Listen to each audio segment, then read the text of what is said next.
pujian harus diberikan kepada Yang Amat Berhormat Tambun yang memposisikan diri beliau sebagai pejuang anti rasuah sehingga agensi-agensi seperti SPRM, LHDN, PDRM begitu agresif menyiasat pemimpin-pemimpin pembangkang dan mana-mana pengkritik Perdana Menteri.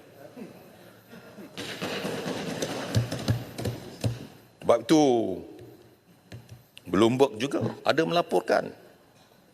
Yang saya heran ni, Bloomberg melaporkan Perdana Menteri mencampuri urusan SPRM dengan mengarahkan siasatan ke atas lawan politik dan menghalang siasatan terhadap bekas setiausaha politiknya yang perlu disaman oleh Yang Amat Berhormat Tambun bagi membersihkan institusi Perdana Menteri, dan nama beliau sendiri haruslah melakukan sesuatu atau samanlah sama seperti engkau saman ahli-ahli politik yang lain. Yang Berhormat. Ya. Terima kasih Yang Berhormat Larut. Yang betul, kita melihat apa yang dilakukan oleh Yang Berhormat Tambun terhadap ahli-ahli Parlimen Perikatan Nasional. Yang duduk kat barisan saya ni pun ada 2 orang yang pernah kena saman oleh Yang Berhormat Tambun. Kuala Terengganu dengan Pendang. Masih lagi berjalan. Bahaya duduk kat row ni. Tapi bagaimanapun kita melihat bagaimana apa yang dikatakan oleh Bloomberg itu tidak pula dikenakan tindakan perundangan oleh beliau, sedangkan seperti mana Yang Berhormat sebut tadi, ia adalah satu perkara yang besar, yang serius.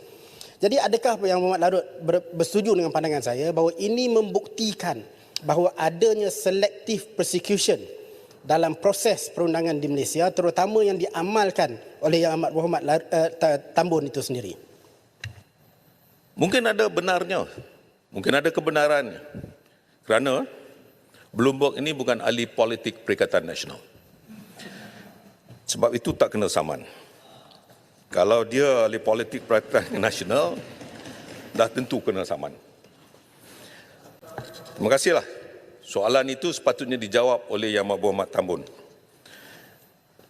Saya nak mengatakan bahawa satu perkara yang dibangkitkan itu, Yang Amat Berhormat Tambun jawab.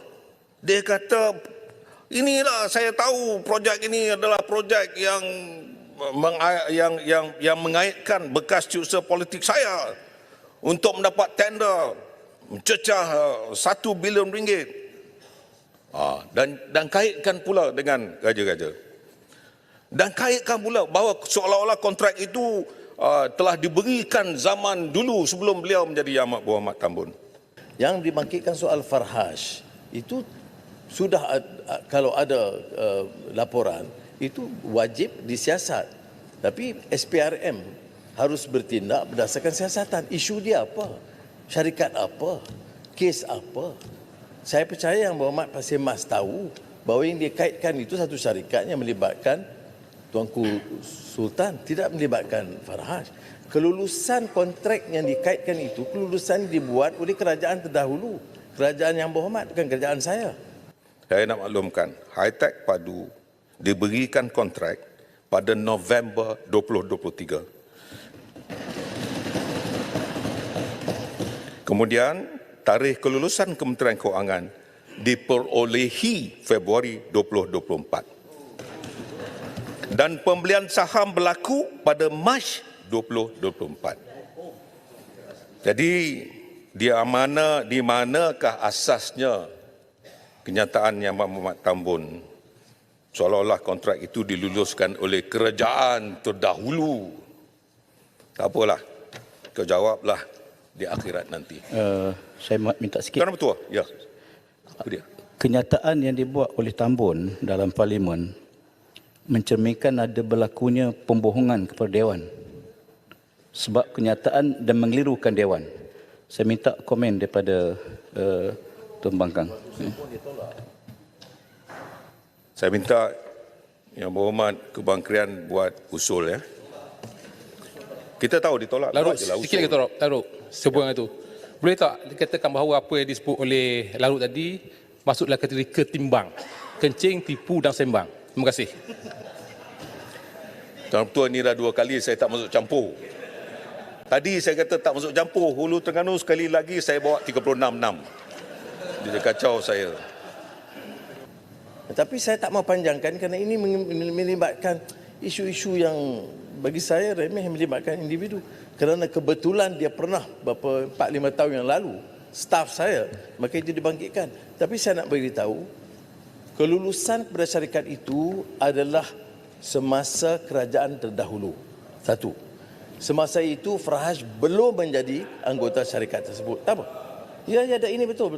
Ada rekod. Ini bukan soal politik. Saya hormat jawapan dengan sopan kepada Yang Berhormat Persir Mas yang tanya soalan dengan baik. Saya tidak pertikai. Kemudian syarikat yang berkenaan itu sekarang, ya, itu dimiliki oleh tuanku sebahagian besar sahamnya. Ia tidak ada kemengena dengan Saudara Farhaj. Kalau ada pun, dia ikut tender proses biasa. Kalau ada pelanggaran, bawa. Saya bicara di parlimen ini, kalau ada kes, itu disiasat oleh SPRM, dan kalau ada kes, saya tidak langsung menutupnya. Tapi saya tanya kes apa sekarang ni? Cuma dia kata ada kes. Tapi kalau yang dirujuk kes satu, yang saya tahu, saya cek file, memang betul diluluskan pada tahun 22 sebelum saya jadi Perdana Menteri dan Menteri Keuangan. Tetapi untuk terus kaitkan kerana dia pernah jadi staf saya rasa kurang adil. Saya rasa jawapan ini bagi saya jelas. Tapi walau bagaimanapun, andai kata ada maklumat yang jelas yang melibatkan sesiapa pun termasuk Saudara Farhaj, Datuk Seri Farhaj sekarang ni, dalam kes mana-mana, sila lapor. Dan saya pastikan SPRM tidak akan menutup. Ini saya nak jelaskan supaya jangan menjadi permasalahan kemudian nanti. Tuan Ketua, kerajaan perlu segera membatalkan penjualan saham Malaysia. Sikit lagi Yang Berhormat Larut, sebab tadi ada sebut bab yang baru disentuh oleh Yang Berhormat Larut tadi adalah menyentuh melalui laporan Bloomberg. Saya nak memperingatkan Dewan dan juga Yang Berhormat Larut bahawa ada seorang individu yang pernah menyebut bahawa kalau nak tahu bagaimana keadaan sebenar, bacalah Bloomberg. Dan individu itu hari ini telah menjadi seorang menteri yang menjaga ekonomi negara. Jadi adakah Yang Berhormat Larut bimbang sekiranya sebenarnya laporan Bloomberg itu benar, dan itulah sebab kenapa tidak ada tindakan yang dikenakan kepada media tersebut? Wow, saya pun tak tahu, Tuan Ketua. Jadi saya minta semua rakyat memahami bahawa apa yang dikatakan oleh menteri tersebut, kalau nak percaya, percayalah Bloomberg. Jangan percaya dengan Perikatan Nasional. Hari ini saya nak maklumkan, kalau nak saman, samanlah Bloomberg. Jangan saman Perikatan Nasional.